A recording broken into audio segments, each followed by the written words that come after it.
Claude Perrault-Louara est en plateau avec nous ce soir. Bonsoir et bienvenue. Bonsoir Patrice, c'est un honneur d'être sur ces plateaux. Et d'abord, comment allez-vous ? Je vais très bien. D'ailleurs, je dois me sentir chanceux de me retrouver ce soir ici parce que il m'arrive pas trop souvent d'être envahi par des émotions. Mais ce soir, je dois vous avouer qu'en entrant ici, une image me saute à l'esprit, c'est l'image du défunt Chéribien Okende, que j'avais d'ailleurs l'habitude de suivre parfois sur votre plateau ici. C'est un brillant orateur qui a réussi à suspendre les gens dans sa langue lorsqu'il parlait. Lui n'a pas eu beaucoup de chance. Il s'est retrouvé un jour dans des conditions comme la mienne et il se retrouve aujourd'hui dans un silence éternel. Donc à lui, je pense.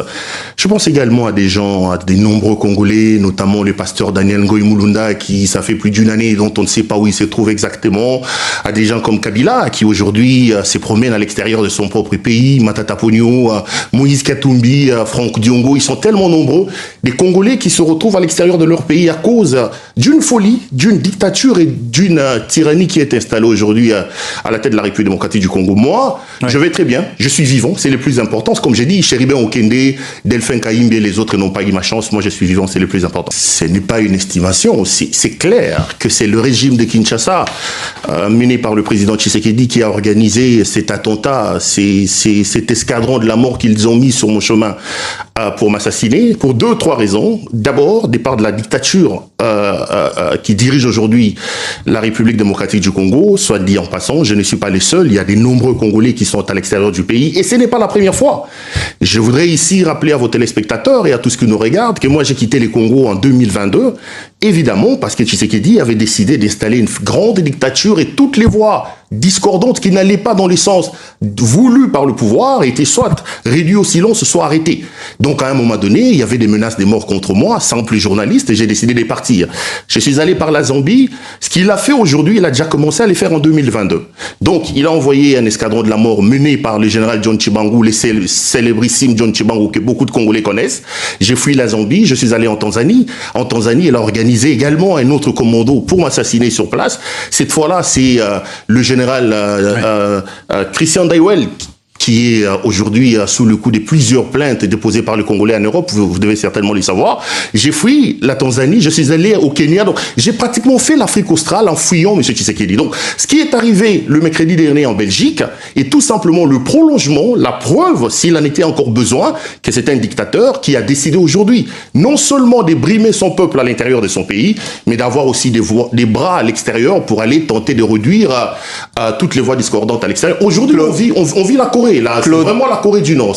Il est 19h exactement, j'arrive devant chez moi, j'égare la voiture, je suis descendu de la voiture et je récupère les colis qui étaient dans la banquette arrière, je reçois un grand coup au niveau du visage, je tombe, le temps de revenir sur moi, il y a 7-8 personnes qui s'acharnent sur moi avec des armes blanches, etc.